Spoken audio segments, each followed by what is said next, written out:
Hello बच्चों, मैं Gopal sir एक बार फिर से आप सभी बच्चों का बहुत बहुत स्वागत करता हूं आज के इस लाइव सेशन में। तो चलिए बच्चों, आज हम बात करने वाले हैं एक बार फिर से क्लास 12 फिजिक्स में चैप्टर नंबर 4 गतिमान, आवेश और चुंबकत्व, मूविंग चार्ज एंड मैग्नेटिज्म। और आज है बच्चों हमारा लेक्चर नंबर 9।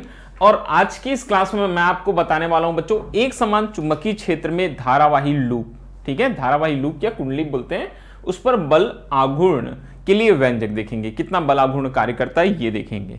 तो चलिए आज की ये क्लास है, हम शुरू करते हैं बच्चों। बहुत ही महत्वपूर्ण छोटा टॉपिक होता है मगर बहुत ही इंपॉर्टेंट होता है, बोर्ड्स में अक्सर पूछा जाता है और इससे रिलेटेड जो क्वेश्चंस है बच्चों वो कॉम्पिटिटिव एग्जाम है, नीट है, जेईई इस सब में आते हैं। तो कॉन्सेप्ट समझिएगा कैसे हम निकालते हैं एक समान चुंबकीय क्षेत्र में धारावाही लूप पर बल आघूर्ण, ठीक है, जैसे हमारी हमेशा से शुरुआत होती है बच्चों क्लास की।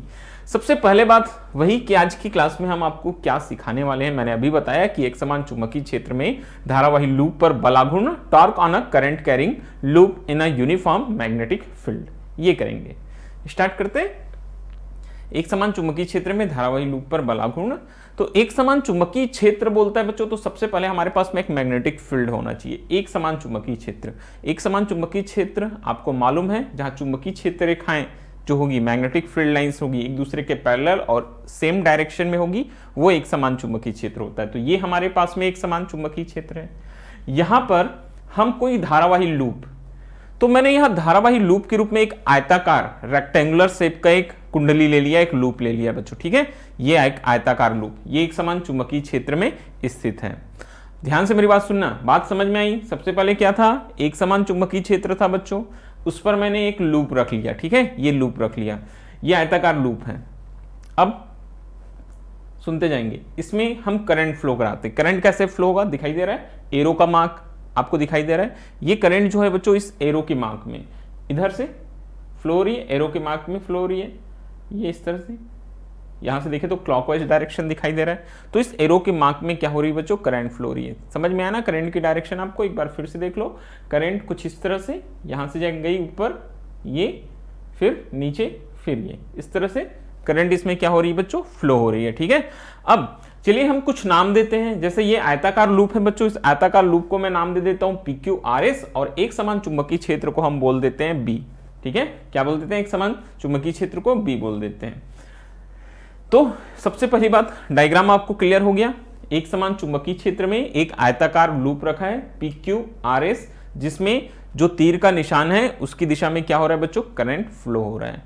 अब देखिएगा, सबसे पहले मैं बात करना चाहूंगा बच्चों यहां कि ये जो रेक्टेंगुलर लूप है, आयताकार लूप है या धारावाही लूप है जिसमें धारा बह रही है, इसकी भुजाओं पर लगने वाले बल की, इसकी भुजाओं पर लगने वाले बल की बात करेंगे। तो बल कैसे लगेगा भुजाओं पर, हमने एक समान चुंबकीय क्षेत्र में धारावाही चालक पर लगने वाले बल के लिए हमने आपको फार्मूला बता दिया है बच्चों। बल के लिए फार्मूला क्या होता है, बल के लिए हमारे पास में फार्मूला होता है F = ILB sin थीटा। पढ़ा है ना आप सबने formula, F = ILB sin theta, ये हमारे पास में फार्मूला होता है। तो इस आयताकार लूप के विभिन्न भुजाओं पर बल देखेंगे, ठीक है। तो चलिए सबसे पहले मैं आपको बताते चलता हूं, ध्यान से मेरी बात को सुनते जाएंगे बच्चों। सबसे पहले, ठीक है, कहां से स्टार्ट करें, सबसे पहले हम, चलिए मैं बात करूंगा SP भुजा जो सबसे नीचे है, SP भुजा पर बल। सबसे पहले मैं बात कर रहा हूं बच्चों कौन सी भुजा की, ये जो SP या PS जैसा भी आप नाम देना चाहें, SP भुजा पर। अब देखिए SP भुजा पर करंट की जो डायरेक्शन है बच्चों, एरो का जो मार्क है, चुंबकीय क्षेत्र की दिशा ये इधर है, ठीक है, चुंबकीय क्षेत्र मैग्नेटिक फील्ड इधर है, करंट की डायरेक्शन उसके कैसे दिखाई दे रही है बच्चों, अपोजिट दिखाई दे रही है। तो यहां पर चुंबकीय क्षेत्र और जो हमारा धारा है बच्चों दोनों एक दूसरे के विपरीत दिशा में बह रहे हैं। अगर मैं ये फॉर्मूला अप्लाई करूं, ठीक है, एक दूसरे के अपोजिट डायरेक्शन में बह रहा है, क्या ये मैग्नेटिक फील्ड B है और ये करंट की डायरेक्शन, दोनों एक दूसरे के अपोजिट डायरेक्शन में है। तो थीटा की वैल्यू क्या होगी, जब दो चीजें एक दूसरे के अपोजिट डायरेक्शन में होती हैं तो थीटा की वैल्यू कितनी हो जाती है, 180 डिग्री हो जाती है। कितनी हो जाती है, 180 डिग्री। और यहां आपको मालूम होना चाहिए बच्चों कि साइन 180 कितना होता है। अगर मैं इस फार्मूले में मान रखूंगा तो साइन 180 रखूंगा, साइन 180 कितना होता है, 0 होता है। इसलिए इस पर जो बल लगेगा बच्चों, इस पर जो बल लगेगा, ठीक है, इस पर जो बल लगेगा उस बल की वैल्यू, बल की जो वैल्यू होगी बच्चों, उस बल की वैल्यू कितनी हो जाएगी? 0। क्यों 0? क्योंकि साइन 180 0, इसलिए बल का मान 0। वैसे ही देखो एसपी भुजा की तरह ही हम क्यूआर पर भी देख लेते हैं। कौन सी भुजा पर देख लेते हैं बच्चों? क्यूआर भुजा पर, क्यूआर भुजा पर बल। ठीक है, ध्यान से देखते रहना। तो क्यूआर भुजा पर मैं जब बल देखूंगा बच्चों, एक बार फिर से देखो, थीटा की वैल्यू, जिस डायरेक्शन में मैग्नेटिक फील्ड है उसी डायरेक्शन में करंट फ्लो हो रही बच्चों, तो थीटा की वैल्यू क्या हो जाएगी? 0 डिग्री। और आपको मालूम होना चाहिए कि साइन 0, क्या चीज? साइन 0। साइन 0 क्या होता है? 0 होता है। तो एक बार फिर से बच्चों यहां पर भी जो बल लग रहा है बच्चों, एफ की वैल्यू कितनी हो गई? 0। इतनी बात समझ में आई क्या? क्या बोला मैंने? ये एक आयताकार लूप है जो एक समान चुंबकीय क्षेत्र पर लगा है। तो आयताकार लूप है, कितनी भुजाएं बच्चों? 4 भुजाएं हैं।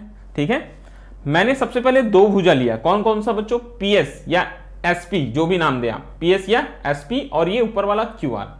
तो एसपी भुजा पर बल, मैग्नेटिक फील्ड और करंट की डायरेक्शन एक दूसरे के अपोजिट होने पर थीटा की वैल्यू 180। फोर्स के लिए फार्मूला है बच्चों, साइन 180 0 होता है, तो F इज इक्वल टू 0। अगर मैं साइन 180 0 यहां 0 लगाऊंगा तो ILB के साथ मल्टीप्लाई हो जाएगा, 0 हो जाएगा, फोर्स 0 हो गया।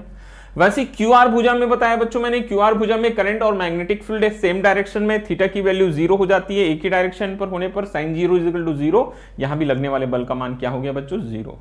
अब 2 भुजाएं बच गई। कौन कौन सी 2 भुजाएं? ये PQ और ये RS। इन दोनों भुजाओं पर भी हम कैलकुलेट करते हैं। चलिए, PQ और QR भुजा पर लगने वाला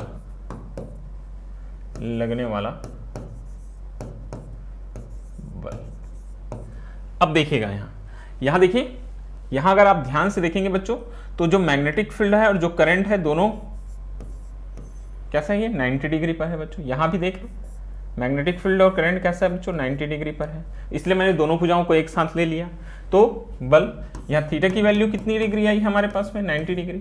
थीटा की वैल्यू 90 डिग्री बच्चों, मतलब साइन 90 कितना हो गया? 1 हो गया। Then F is equal to formula आ गया बच्चों हमारे पास, ILB sine 90। ILB sine 90। F is equal to आ गया बच्चों हमारे पास में ILB। ठीक है, F इज इक्वल टू कितना आ गया? ILB।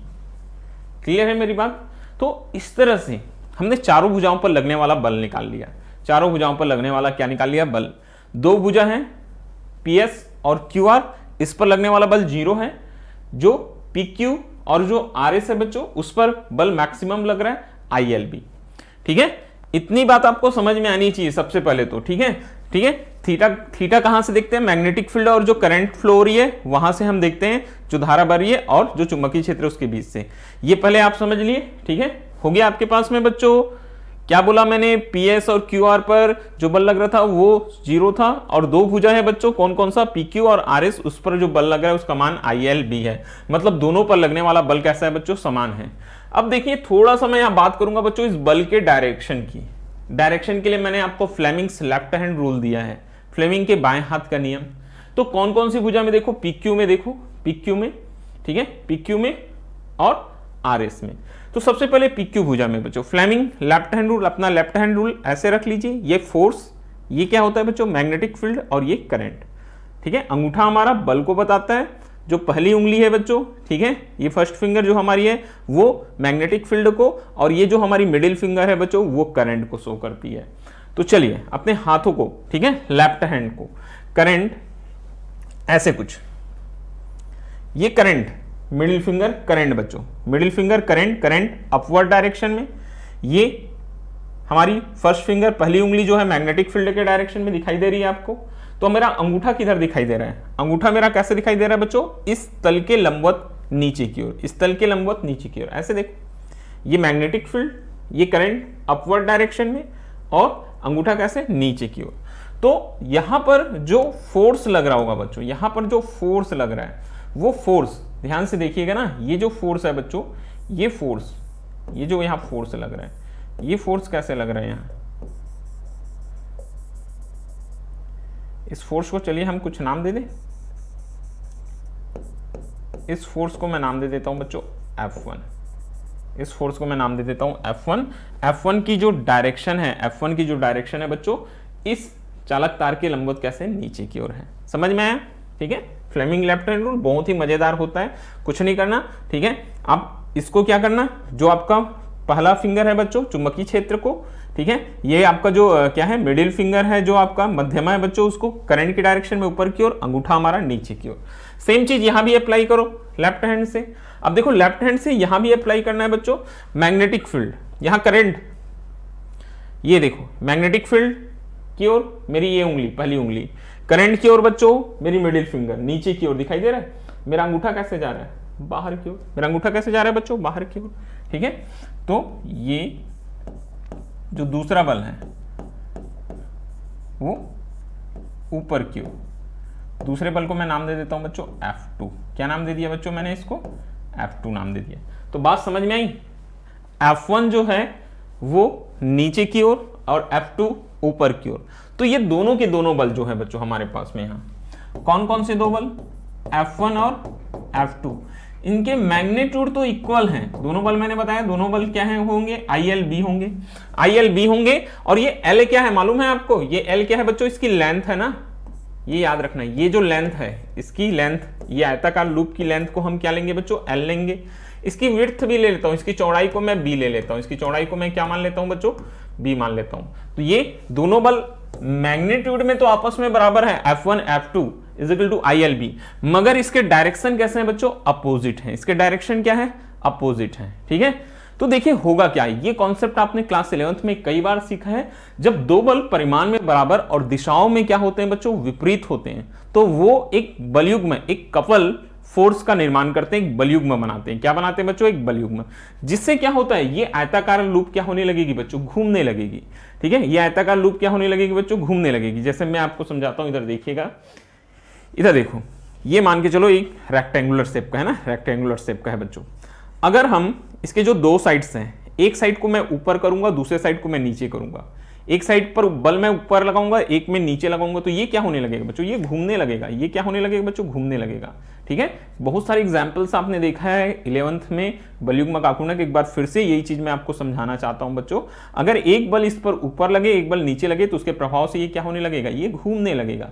ठीक है, तो इस पर क्या हो गया, एक बलयुग्म, एक कपल फोर्स लगा, एक बलयुग्म लगा बच्चों। और यहां पर हमको उसी बलयुग्म का क्या निकालना है, आघूर्ण निकालना है, उसका बल आघूर्ण निकालना है।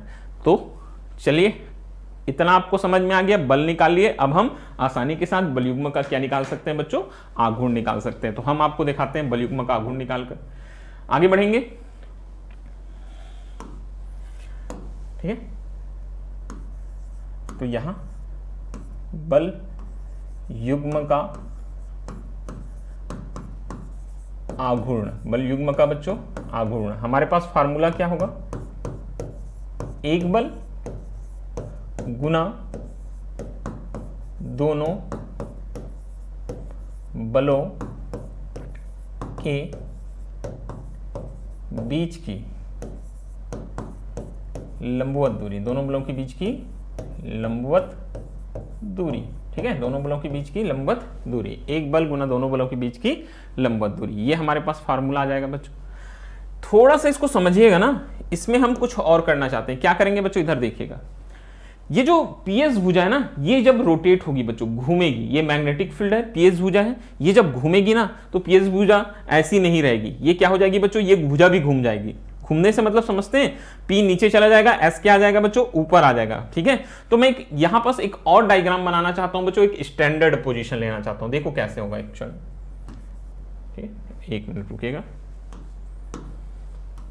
उसी डायग्राम है, थोड़ा समय उसका, ठीक है, बोल सकते हैं उसकी रूप चेंज कर रहा हूं, वो जो घूमने के बाद क्या होगा। ये क्या है बच्चों हमारे पास में, ये हमारे पास मैग्नेटिक फील्ड बी है। क्या है, मैग्नेटिक फील्ड बी है। ठीक है, अब वो जो साइड है बच्चों जब घूम जाएगी, तो वो साइड जब घूम जाएगी तो कैसे हो जाएगी बच्चों, इस तरह से हो जाएगी। ये P हो जाएगा और ये क्या हो जाएगा बच्चों, S, ये वाला, ये P नीचे आ गया, S ऊपर चला गया। ठीक है, ये P नीचे आ गया, S ऊपर चला गया। ठीक है, इस तरह से आ जाएगा मैग्नेटिक फील्ड में। अब ये जो PS है बच्चों, इसका क्षेत्र सदिश, क्षेत्र सदिश चैप्टर नंबर 1 में पढ़ा है, क्षेत्र सदिश हमेशा किसी भी एरिया के कैसे होता है, परपेंडिकुलर होता है। तो इसका मैं यहां से एक एरिया वेक्टर ले लेता हूं, ये area vector A, area vector A ले लेता हूं, और मान के चलते हैं बच्चों कि ये जो क्षेत्र सदिश है इस चुंबकीय क्षेत्र के साथ कितना एंगल क्रिएट करता है, थीटा एंगल क्रिएट करता है। कितना एंगल क्रिएट करता है, थीटा एंगल, ठीक है, ये थीटा एंगल क्रिएट करता है। अब ठीक है, अब मालूम है इन दोनों जगहों पर बल लग रहा है, पी पर जो बल लग रहा है बच्चों उसको हमने नाम दिया था F1, और S पर, ये जो S है ना, ये जो S है बच्चों, S पर जो बल लग रहा है बच्चों उसको हमने क्या नाम दिया था, इसको हमने नाम दिया था F2। उसी के कारण तो घूम रहा है ना, उसी के कारण तो घूम रहा है, तो ये हमने F2 नाम दिया था। किस पर लगने वाला बल, S पर। और मैंने फार्मूला बता दिया है आपको, बल युग्म का आघूर्ण एक बल और दोनों बलों के बीच की लंबवत दूरी। तो चुंबकीय क्षेत्र मैग्नेटिक फील्ड B है, PS की पोजीशन मैंने एक ऐसा पोजीशन ले लिया बच्चों कि घूमने के बाद में P नीचे आ गया, S ऊपर चला गया। ये उसका एरिया वेक्टर चुंबकीय क्षेत्र के साथ कितना कोण बना रहा है बच्चों, थीटा कोण बना रहा है। अब हमको निकालना क्या है, एक बल, तो दो बल है हमारे पास F1 और F2, और हमको दोनों बलों का मान मालूम है बच्चों, F1 और F2 दोनों का मान हमारे पास में है ILB। कितना है बच्चों हमारे पास में, ये ILB। F1 का भी मान मालूम है, F2 का भी मान मालूम है, दोनों बलों का मान हमारे पास बराबर है। ये दोनों बल परिमाण में बराबर और दिशा में विपरीत है, इसीलिए तो बल युग्म का निर्माण किया ना। तो हमारे पास में फार्मूला क्या है बच्चों, ILB हमारे पास में फार्मूला है। ठीक है, एक मिनट इसको अच्छे से लिखता हूं, दिख नहीं रहा है क्या, ये I, ये L और ये B। ठीक है, ये हमारे पास बल है। तो बल तो है, कोई भी एक बल लगाएंगे, चाहे F1 लगाएं चाहे F2, वही आएगा। दोनों बलों के बीच की लंबवत दूरी, ये F1 है और ये F2 बच्चों। लंबवत दूरी के लिए क्या करते हैं, चलिए हम यहां पास में दोनों बलों के लिए लंबवत दूरी के लिए यहां से परपेंडिकुलर लाइन खींचते हैं। ये P, इसको मैं कुछ नाम दे दूं, O नाम दे देता हूं। क्या नाम दे देता हूं बच्चों, O। तो क्या हो जाएगा, आप फार्मूले पर मान रखेंगे तो देखिए क्या हो जाएगा, एक बल, कोई भी एक बल रख लेना बच्चों, जैसे मैं F1 लिख लिया। दोनों बलों के बीच की लंबवत दूरी क्या हो जाएगी मेरे पास, ये हो जाएगी बच्चों परपेंडिकुलर डिस्टेंस OP। क्या हो जाएगा, ये OP हो जाएगा। क्या हो जाएगा बच्चों, OP हो गया। ठीक है, ये F1 इंटू OP। F1 की वैल्यू मैं रख दिया ILB। ठीक है, अब OP का मान, OP में ये जो चौड़ाई था बच्चों, ये मैंने क्या लिया था, देखो यहाँ पीछे चौड़ाई को मैंने B मान लिया था, ये चौड़ाई को मैंने B मान लिया था। ये साइड जो है ये कितनी लेंथ की मान लिया था मैंने, B लेंथ की है ना। अब देखो यहाँ ध्यान से इसको समझिएगा ना, यही पास बच्चे कंफ्यूज होते हैं। ये बच्चों ये थीटा है, ये टोटल यहां से यहां तक का एंगल। ये क्षेत्र सदिश क्या होता है, ये जो PS भुजा उसके कैसा था बच्चों, लंबवत। तो ये पूरा का पूरा कोण यहां से यहां तक का कोण कैसा रहा, 90। आधा कोण थीटा हो गया, तो बचा हुआ कोण क्या हो जाएगा यहाँ 90 माइनस थीटा। बात समझ में आई, बचा हुआ कोण क्या हो जाएगा हमारे पास में, ये जो बचा हुआ कोण है बच्चों ये क्या हो जाएगा, ये 90 माइनस थीटा हो जाएगा। ये एंगल क्या हो गया बच्चों, ये 90 माइनस थीटा हो गया। ठीक है, ये बचा हुआ एंगल मतलब ये छोटा सा पार्ट, ये छोटा सा पार्ट, ये टोटल एंगल 90 था, ये आधा थीटा, तो बचा हुआ ऊपर वाला पार्ट 90 माइनस क्या हो गया बच्चों, थीटा हो गया। ठीक है, कौन सा पार्ट, ये वाला भाग, ये वाला भाग। ठीक है, इसको मैं व्हाइट से लिखता हूँ। ये कितना हो गया बच्चों हमारे पास, 90 माइनस थीटा हो गया। अब ये 90 माइनस थीटा है, ये फिर से यहाँ से परपेंडिकुलर बच्चों, ये भी कितना हो जाएगा, 90 हो जाएगा। तो ये ऊपर वाला एंगल कितना आ जाएगा, थीटा आ जाएगा। बात समझ में आ रही है, ये 90 माइनस थीटा है। ये वाला कोण कितना हो जाएगा बच्चों, ये वाला कोण भी कितना हो जाएगा, 90। आपको मालूम है यहाँ देखो एक ट्राइंगल बन रहा है ऊपर में, तो ये 90 माइनस थीटा, ये 90 हो गया, तो ये बचा हुआ कोण कितना हो जाएगा, थीटा। आप निकाल सकते हैं, एक त्रिभुज के तीनों कोणों का योग कितना होता है, 180। ठीक है, 180 अंश का होता है, तो ये 90 हुआ, तो ये कोण कितना हो जाएगा बच्चों, थीटा हो जाएगा। ठीक है, तो ये ट्राइंगल में ध्यान देना, ये 90 माइनस थीटा, ये वाला 90 परपेंडिकुलर दिखाई दे रहा है, और ये वाला कितना बच जाएगा, थीटा बच जाएगा। अब देखो ये सब हम किस लिए कर रहे हैं, हम OP की वैल्यू निकालेंगे। OP की वैल्यू बच्चों यहां हम निकालते हैं, समकोण त्रिभुज। समकोण त्रिभुज क्या है हमारे पास में, POS में। समकोण त्रिभुज बच्चों POS में, ये POS दिखाई दे रहा है समकोण त्रिभुज। थीटा कहां है, यहाँ S पर है बच्चों, POS में। अगर मैं साइन थीटा निकालूं, साइन थीटा क्यों निकाल रहा हूं, क्योंकि मुझे कौन से साइड की वैल्यू चाहिए, मुझे OP की वैल्यू चाहिए। किसकी वैल्यू चाहिए, OP की। तो लंब बटा कर्ण, OP लंब हो गया बच्चों, कर्ण क्या हो गया, PS। OP की वैल्यू तो मालूम नहीं है, हाँ PS मालूम है, ये चौड़ाई थी जो हमारे पास आयताकार लूप था उसका, तो OP अपॉन B। ठीक है, अब देखो यहां से ये sine theta is equal to बच्चों OP अपॉन क्या आ रहा है, B। तो ओपी इज इक्वल टू बच्चों क्या आ जाएगा, बी साइन थीटा। क्या आ जाएगा हमारे पास, बी साइन थीटा। ये वैल्यू पुट करना कहाँ, यहाँ पास में। ओपी की जगह क्या लगाना बच्चों, अब ओपी की जगह क्या लगा देंगे आप, बी साइन थीटा लगा दीजिएगा, ठीक है। तो ये ओपी की जगह बच्चों B sine theta, B sine theta, ठीक है। ये बलयुग्मक आघूर्ण को हम टाउ से दिखाते हैं, यहाँ टाउ लिख दीजिएगा, tau is equal to I L B sine theta आ रहा है। तो टाउ इज इक्वल टू बच्चों आई, ये एल लेंथ और ये बी चौड़ाई था, तो लंबाई गुना चौड़ाई, ठीक है। लेंथ इंटू विड्थ क्या हो जाएगा, एरिया। तो मैं यहाँ ए लिखूंगा बच्चों, ये बी और ये साइन थीटा। कहां से आया, जबकि, ठीक है, क्षेत्रफल, किसका क्षेत्रफल, आयताकार लूप का क्षेत्रफल, length into breadth, L into B, L into B. तो ये हमारे पास एरिया आ गया, ठीक है, क्षेत्रफल ए। क्या आ गया बच्चों, क्षेत्रफल ए। तो आई ए बी साइन थीटा, ये होता है बलयुग्म का आघूर्ण। यदि आयताकार लूप में, ठीक है, फेरों की संख्या बच्चों, फेरों की संख्या जो है, फेरों की संख्या क्या हो, एन हो, एन हो, तो टाउ इज इक्वल टू क्या लिख सकते हैं, N I A B sine theta. ये भी फार्मूला आप याद रखना, tau is equal to N I A B sine theta. बात समझ में आई। तो ये होता है बलयुग्म का आघूर्ण। इस तरह से आप बहुत ही आसानी से आयताकार लूप में फेरों की संख्या n है, तो आप tau N I A B sine theta आप निकाल सकते हैं। बिल्कुल अच्छे से प्रैक्टिस कीजिएगा, बहुत ही महत्वपूर्ण प्रश्न होता है। चलिए बच्चों, जाते जाते एक और चीज बताना चाहता हूं, ठीक है। इधर देखिए, ये तो धारावाहिक लूप पर हो गया, ठीक है। ये आप नेक्स्ट चैप्टर में पढ़ेंगे, एक बार फिर से मैं बता दिया रहता हूं आपको। चुंबकीय द्विध्रुव पर, ठीक है, बल युग्म का जो आघूर्ण होता है बच्चों, चुंबकीय द्विध्रुव पर बल युग्म का जो आघूर्ण होता है, tau is equal to formula बनता है हमारे पास में M B sine theta. Next chapter में पढ़ेंगे, मैं थोड़ा सा आपको नॉलेजमेंट के लिए बता रहा हूं, ठीक है। ये हो गया बच्चों। और अभी हमने कहां निकाला, अभी हमने निकाला बच्चों धारावाही लूप पर, ठीक है। क्या निकाला हमने, बलयुग्म का आघूर्ण, बलयुग्म का आघूर्ण निकाला बच्चों। ये हमारे पास हो गया टाउ, ये हमारे पास टाउ। ये क्या है बच्चों हमारे पास, N I A B sine theta. आप अगर इन दोनों को कंपेयर करें बच्चों, इन दोनों को कंपेयर करें, तो देखो यहां पास में m और यहां पास में एन आई ए दिखाई दे रहा है।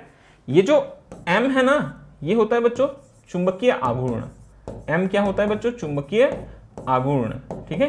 m चुंबकीय आघूर्ण होता है। m के लिए हमारे पास में एक रिलेशन मिलता है, m is equal to N I A. m is equal to क्या होता है बच्चों, एन आई ए, एक रिलेशनशिप हमको मिल जाता है, ठीक है। तो ये छोटी छोटी बातें बहुत काम आती है, सारे फार्मूले इनको आपको याद रखना है। तो आज की क्लास में बस इतना ही बच्चों। आज की क्लास कैसी लगी ये जरूर कमेंट करके बताएंगे, और इसके बाद हम आपको मिलेंगे बच्चों लेक्चर नंबर 10 में, धारामापी गैल्वेनोमीटर, जो कि इस चैप्टर का एक बहुत ही महत्वपूर्ण टॉपिक होता है। ओके, तो आज के लिए बच्चों बस इतना ही। मिलते हैं आप सभी से अगले क्लास में। Okay, thank you.